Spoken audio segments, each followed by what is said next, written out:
Bueno, un poquito voy a charlar de este mismo tema que vamos a tratar de complementar lo que dijo Carlos hasta el momento. Y yo creo que el tema fundamental en esto es uno. Hasta ahora los cardiólogos mirábamos como de costado a los pacientes oncológicos y el hecho que nos mandaran un paciente a nuestro consultorio para evaluarlo previo a un tratamiento oncológico o durante el tratamiento era más una tarea pesada que realmente algo que teníamos que mirar con mucha más seriedad. No sé cómo será acá, pero creo que en general nuestra educación cardiológica ha hecho que a estos pacientes no le demos la importancia que tienen, fundamentalmente por las medidas de prevención del daño miocárdico.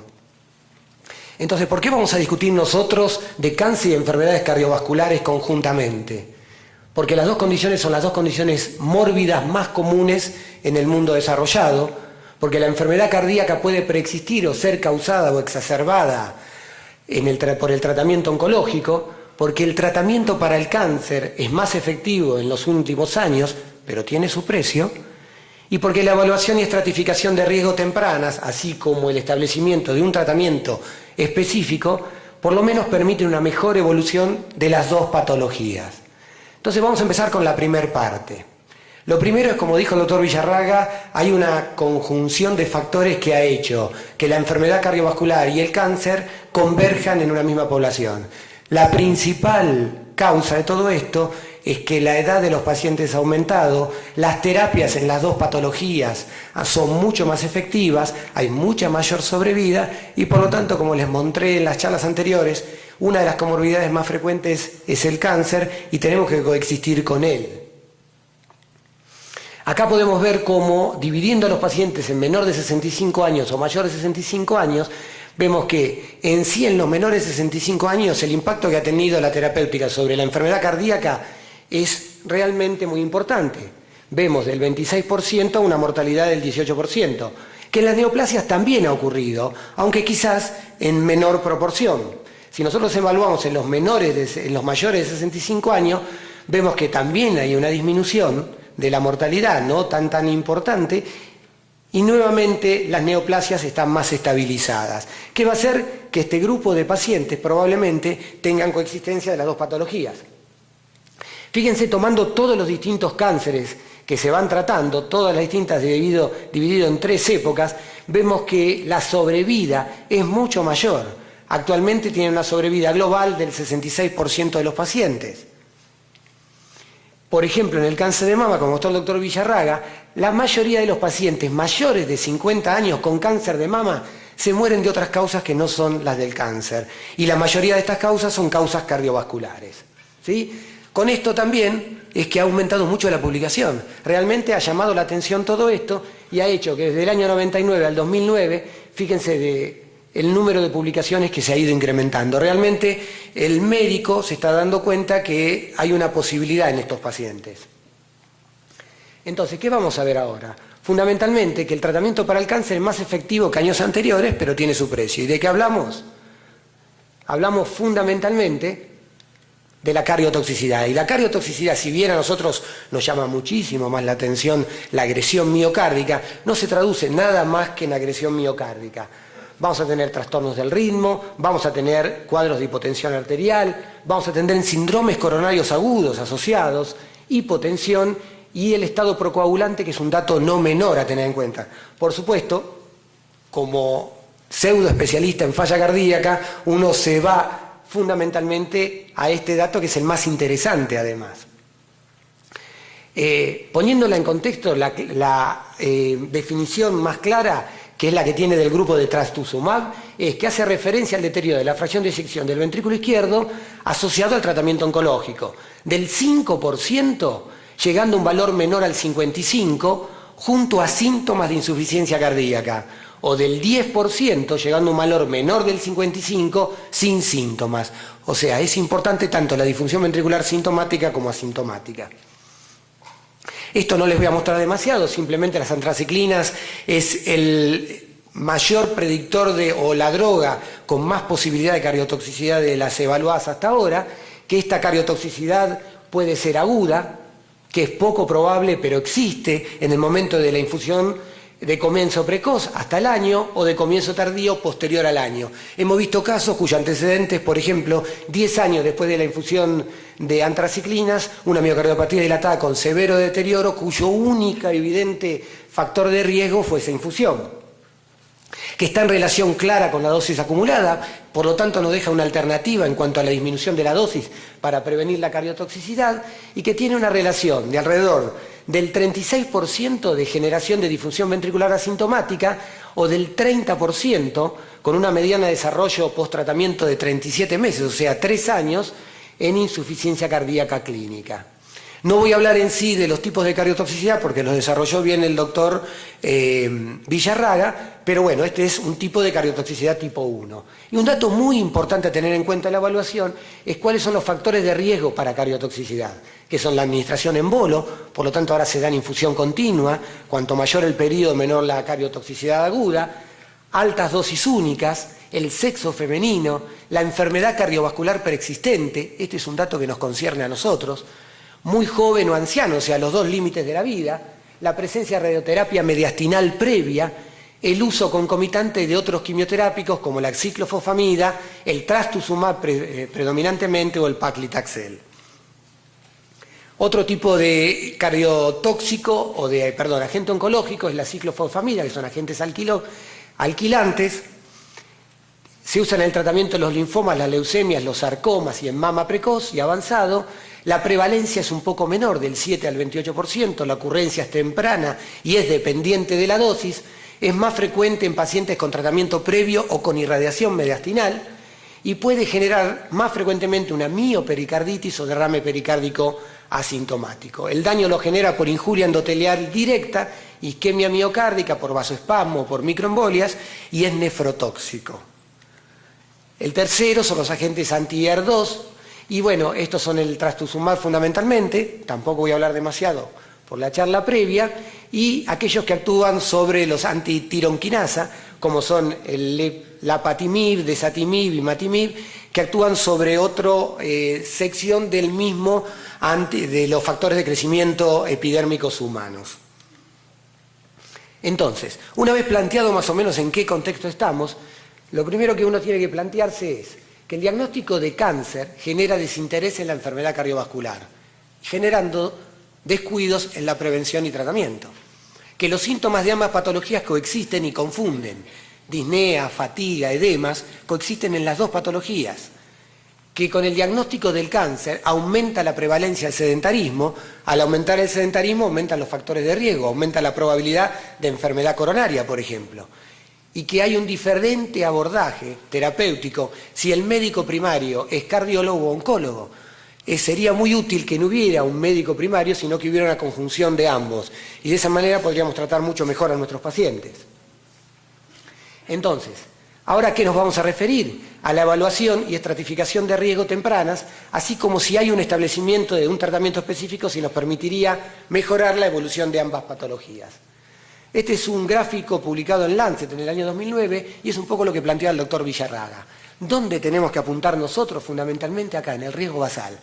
Es decir, la susceptibilidad genética de tener enfermedad cardiovascular, los factores de riesgo para enfermedades cardiovasculares preexistentes y los factores asociados que puedan incrementar el riesgo de toxicidad por algún tipo de estos quimioterápicos. Es decir, valorar muy bien al paciente en el momento del inicio. Después tendremos un periodo de toxicidad temprana donde tendremos que suspender la droga si es necesaria o no y emplear el tratamiento específico, y un periodo de toxicidad tardía donde lo seguiremos al paciente y trataremos de darle el mejor tratamiento que podamos. ¿Qué es lo más importante? Esto, la detección precoz es la base del tratamiento. Siempre hay que pensar en la evaluación, en la posibilidad de cardiotoxicidad en la evaluación preliminar. Cuando nosotros nos mandan un paciente a evaluar que recibió o va a recibir tratamiento, tenemos que estar pensando que es un paciente que está enfermo, por lo menos para ponerle más atención. La evaluación de los factores de riesgo cardiovascular es fundamental. No olvidarnos que ese paciente no tiene nada más que cáncer, que tiene hipertensión, que tiene dislipidemias, que es sedentario, que es obeso, que tiene antecedentes familiares de enfermedad coronaria y que por lo tanto va a tener un riesgo mucho mayor de padecer un evento adverso con el tratamiento quimioterápico. que hay que tomar bien claro la evaluación de los antecedentes cardiovasculares, pero también de los hábitos tóxicos, el alcoholismo, las drogas. No olvidar que el paciente está en un sentido de disminución de sus defensas. El paciente claramente está más deprimido, tiene un diagnóstico terrible y muchas veces esto que no tomamos tan en cuenta es un factor de riesgo muy importante. También hay que averiguar bien los antecedentes oncológicos previos, el tipo de cáncer, el tratamiento previo, el uso de la radioterapia mediastinal y, por supuesto, no olvidarnos de un buen examen clínico y un electrocardiograma inicial. Es decir, que primero vamos a preparar un informe cardiológico que va a un poquito a tener todos los datos que yo les pedí anteriormente. Luego vamos a pasar a los estudios complementarios, que serán biomarcadores o técnicas de imagen que nos permitan estratificar el riesgo, para por último determinar las pautas de seguimiento. Los biomarcadores. Uno de los más interesantes, como mostró el doctor Villarraga, claramente son las troponinas. Las troponinas son un marcador de injuria miocárdica precoz, por lo tanto, cualquier elemento que genere una injuria miocárdica va a generar un aumento de las troponinas y esto está comprobado en cualquiera de las patologías evaluadas que tiene un signo pronóstico muy, muy importante. Es decir, si nosotros detectamos troponina y esta se mantiene en el tiempo, hay injuria miocárdica a lo largo del tiempo, independientemente del factor que le haya dado origen. Claramente, troponina alta, signo de riesgo. Probablemente los estudios que están haciendo en la Mayo Clinic nos den un poquitito más la pauta con un algoritmo un poquito más rígido de qué es lo que está pasando. Pero por ahora tenemos este dato. Acá tenemos un trabajo con trastuzumab, la mayoría se habían hecho con antraciclinas, y también con el trastuzumab la presencia de troponina I en este caso marca claramente una población de muchísimo más riesgo. ¿Qué pasa con el BNP? El BNP es un marcador también de sobrecarga de volumen o sobrecarga de presión a nivel auricular y ventricular. Cuanto mayor BNP, como mostraron anteriormente, mayor riesgo del paciente, peor pronóstico. Lo que hemos visto que cuando el paciente no tiene daño miocárdico, el nivel de BNP se mantiene siempre por niveles bajos, independiente de la dosis del quimioterápico que se le da. Mientras que cuando hay daño miocárdico, el nivel de BNP crece francamente, o sea, nos sirve de alguna manera para también establecer riesgo. Pero ¿qué pasa? Fíjense, nuevamente, estos son todos los estudios que se han hecho con BNP. Yo no me voy a poner a explicarles cada uno, porque me van a echar, pero fundamentalmente entender que todos los estudios que se han hecho son pequeños. Todos no tienen el mismo tipo de algoritmo diagnóstico ni el mismo tipo de seguimiento. Por lo tanto, por ahora, si bien realmente uno piensa que es uno de los elementos más útiles, hay muchas limitaciones. Pequeño número de pacientes, diferentes tumores en diferentes estadios, con drogas diferentes, diferentes péptidos evaluados, vidas medias distintas, tiempo de toma de muestras muy heterogéneos, endpoints cardiovasculares no están estandarizados, al igual que los periodos de seguimiento. Entonces, si bien continúa siendo una atractiva alternativa en la estratificación de riesgo de cardiotoxicidad, todavía no podemos definir claramente su utilidad. Otros biomarcadores son los marcadores de injuria e isquemia, como el ácido graso de la unión de proteínas, la enzima de glicógeno fosforilasa, en estudios pequeños han sido evaluados, marcadores inflamatorios como la interleuquina 6 o marcadores de daño endotelial, todos en este momento en etapa de estudio fundamentalmente. ¿Cuáles son las técnicas de imágenes? Primero y principal, tener en cuenta algunas cosas. Las alteraciones de la función diastólica preceden a la caída de la fracción de eyección. Hay reducción significativa del cociente EA, hay prolongación del tiempo de desaceleración y relajación ventricular previos a la caída de fracción de eyección. Por lo tanto, es muy importante tener en cuenta estos datos. Segundo, las alteraciones que se producen en la pared ventricular son de tipo segmentario, alteran la geometría ventricular. Entonces, tenemos que valorar bien la función diastólica y tenemos que tener métodos que nos permitan valorar bien la geometría ventricular y evaluar la fracción de eyección a partir de esa alteración de la función de la geometría ventricular. El aumento de los volúmenes ventriculares y la caída de la fracción de eyección se producen más tardíamente que estos. Las opciones de tratamiento oncológico se basan en la determinación más exacta de la fracción de eyección. Los métodos más utilizados, o como gol estándar, está la determinación de fracción de eyección por cámara gamma, baja variabilidad inter e interobservador, la limitación en la exposición a la radiación y poca información acerca de las estructuras cardíacas, la resonancia magnética yo creo que es muy importante, pero es costo efectiva realmente y la podemos tener casi bedside al paciente, es bastante difícil. Lo interesante de esto, es que detecta el edema miocárdico como marcador de injuria miocárdica aguda. O sea, es un marcador temprano de lesión. Y acá sí que no me voy a meter mucho. Tenemos las distintas técnicas de ecocardiografía, como mostró el doctor. El ecocardiograma bidimensional, el Doppler tisular, que nos va a permitir caracterizar mejor la función diastólica, el ecocardiograma con contraste endovenoso, que nos va a permitir delimitar mejor el endocardio y la función ventricular de este paciente, el ecocardiograma tridimensional, que nos va a permitir un poquitito mejor determinar las características de ese ventrículo, porque de alguna manera nos va a permitir diferenciar lo que se llama el vértice verdadero. El ecocardiograma con estrés con dobutamina, tratando de evaluar lo que es la reserva contráctil de los pacientes.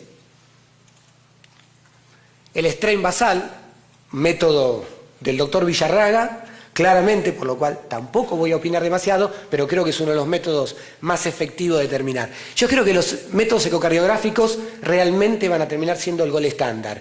Cada vez vamos a poder hacerlos mejor. Creo que todavía la gran limitación que tiene es la variabilidad interobservador.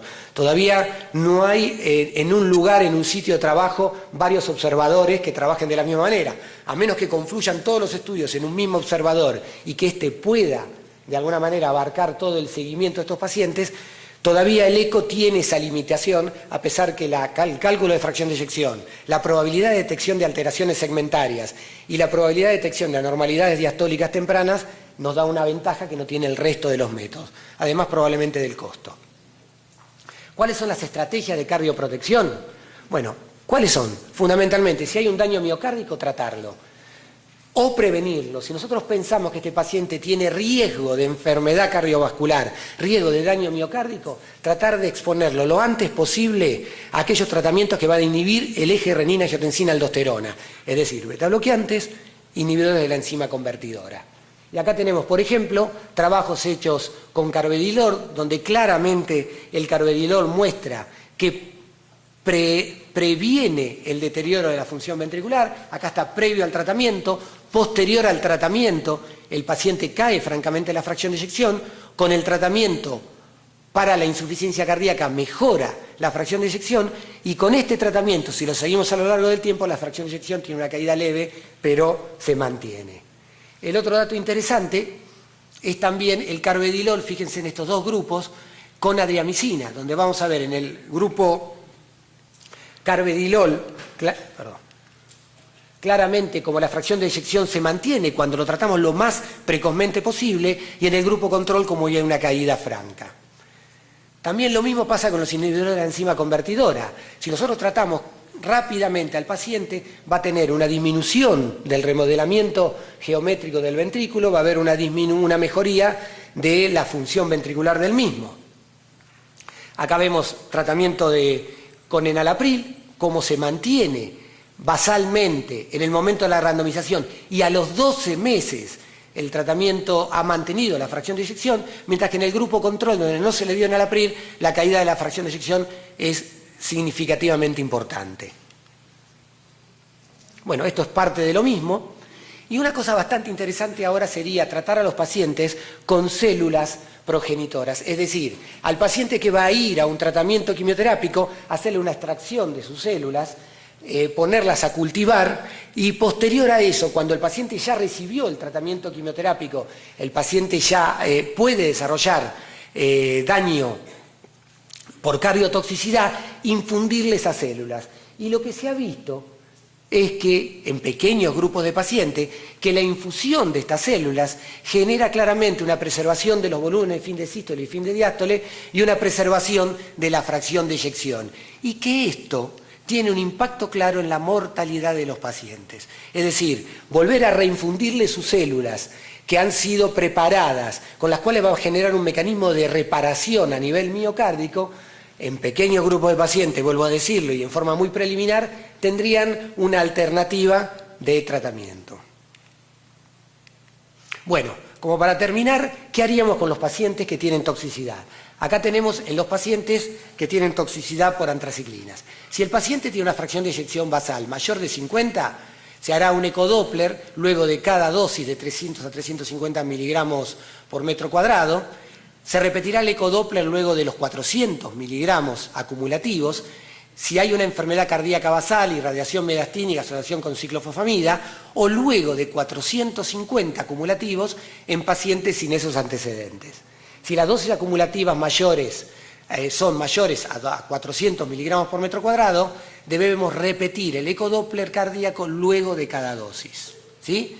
Va a haber que suspender la administración de doxorubicina si la fracción de eyección decae más del 10% a un valor menor del 50%.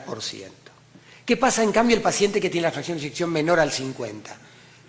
No administrar doxorubicina si la fracción de eyección basal es menor del 30%. Repetir el ecodoppler cardíaco previamente a cada dosis, si está entre el 30 y 50, y suspender la dosis de doxorubicina si la fracción de eyección declina más del 10% o a un valor menor del 30%. ¿Sí? ¿Qué pasa con el trastuzumab? Antes de comenzar el tratamiento, los pacientes sin historia de enfermedad cardíaca o factores de riesgo, hay que tratarlos y evaluar con fracción de eyección cada 3 meses. Es menos cardiotóxico y aparte en general es reversible con la suspensión del tratamiento. Los pacientes con historia de enfermedad cardíaca o factores de riesgo hay que tratarlos, evaluar los síntomas cardíacos, probablemente evaluarlos con biomarcadores antes de cada ciclo. Si el paciente tiene fracción de eyección deprimida, hay que administrar tratamiento específico para la disfunción ventricular y si persiste luego de reevaluación, evaluar individualmente a cada paciente si realmente necesita esta droga. Durante el tratamiento, ante la primera disminución de la fracción de eyección hay que suspenderlo por un mes y medio, hay que tratar la insuficiencia cardíaca y reevaluarlo. Se puede reiniciar el tratamiento si la fracción de eyección vuelve a su nivel normal. Si la fracción de eyección normaliza, hay que reanudar el trastuzumab. Si persiste baja, intensificar el tratamiento para la insuficiencia cardíaca y reevaluar al paciente. Y si continúa deprimido, la dosis de trastuzumab y la indicación va a ser individual. Veremos costo-beneficio, qué es lo que significa. Ante una segunda depresión de la fracción de eyección, hay que suspender definitivamente el trastuzumab. Si es la única opción, hay que suspenderlo por un mes y hay que intensificar el tratamiento para la insuficiencia cardíaca. Y por último, después del tratamiento, el paciente sin síntomas ni cambios en la fracción de eyección no retira controles. ¿Por qué? Porque a largo plazo no tiene cardiotoxicidad. Si el paciente tiene insuficiencia cardíaca o depresión de la fracción de eyección, hay que continuar el tratamiento para la insuficiencia cardíaca y los controles habituales. Bueno, muchísimas gracias.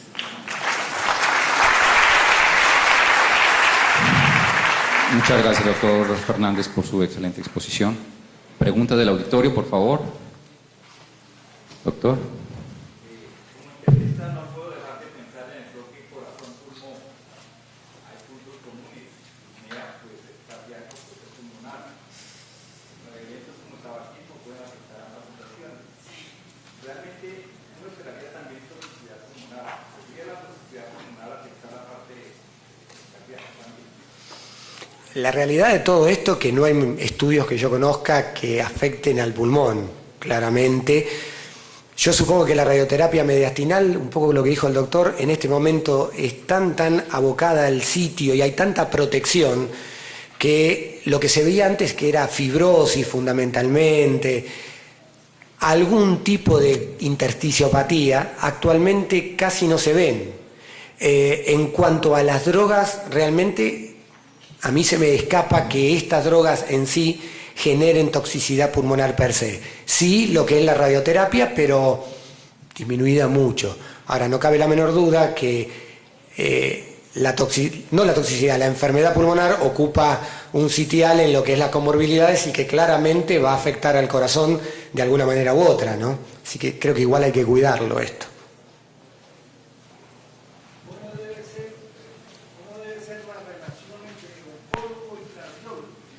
La mejor posible. Yo creo que el comando, sinceramente, en este caso, los cardiólogos nos hemos metido en un montón de líos. Los diabetólogos nos están corriendo por los pasillos porque dicen que nos estamos metiendo con la diabetes. Tenemos una manía de expansión bastante interesante, ¿no? En líneas generales.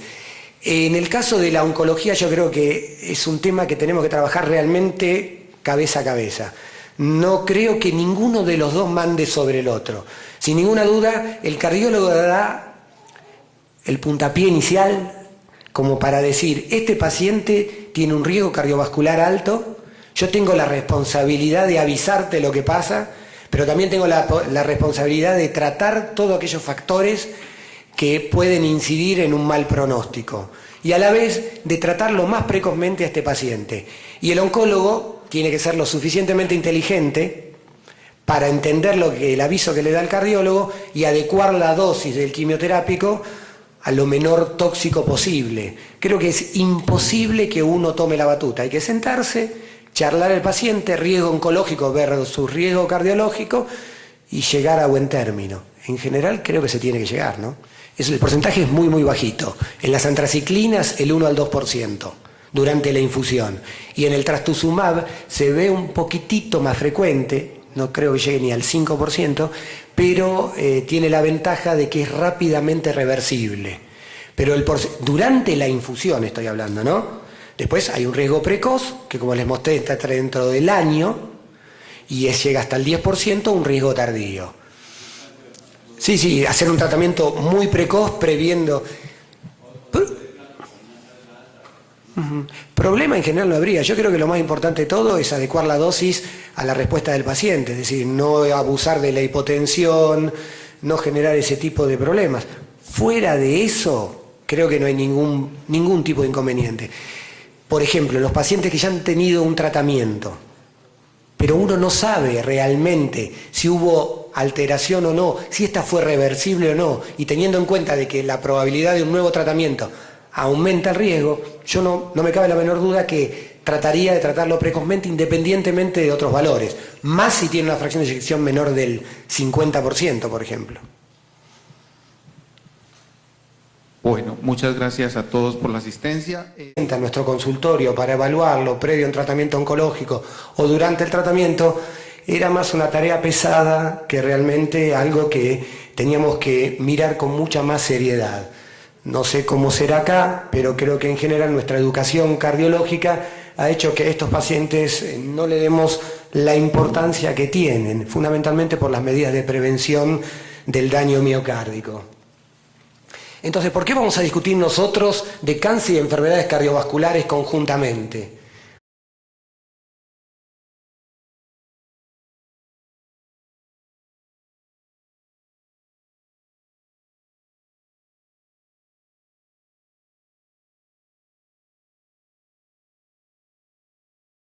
Bueno, un poquito voy a charlar de este mismo tema que vamos a tratar de complementar lo que dijo Carlos hasta el momento.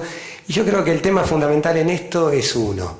Hasta ahora los cardiólogos mirábamos como de costado a los pacientes oncológicos y el hecho que nos mandaran un paciente, dividiendo a los pacientes en menor de 65 años o mayor de 65 años, vemos que en sí en los menores de 65 años el impacto que ha tenido la terapéutica sobre la enfermedad cardíaca es realmente muy importante.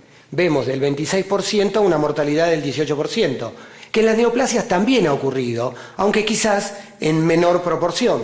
Si nosotros evaluamos en los mayores de 65 años, vemos que también hay una disminución de la mortalidad, no tan importante, y nuevamente, porque las dos condiciones son las dos condiciones mórbidas más comunes en el mundo desarrollado, porque la enfermedad cardíaca puede preexistir o ser causada o exacerbada por el tratamiento oncológico, porque el tratamiento para el cáncer es más efectivo en los últimos años, pero tiene su precio, y porque la evaluación y estratificación de riesgo tempranas, así como el establecimiento de un tratamiento específico, por lo menos permiten una mejor evolución de las dos patologías.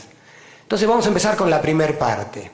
Lo primero es, como dijo el doctor Villarraga, hay una conjunción de factores que ha hecho que la enfermedad cardiovascular y el cáncer converjan en una misma población. La principal causa de todo esto es que la edad de los pacientes ha aumentado, las terapias en las dos patologías son mucho más efectivas, hay mucha mayor sobrevida y por lo tanto, como les mostré en las charlas anteriores, una de las comorbilidades más frecuentes es el cáncer y tenemos que coexistir con él. Acá podemos ver cómo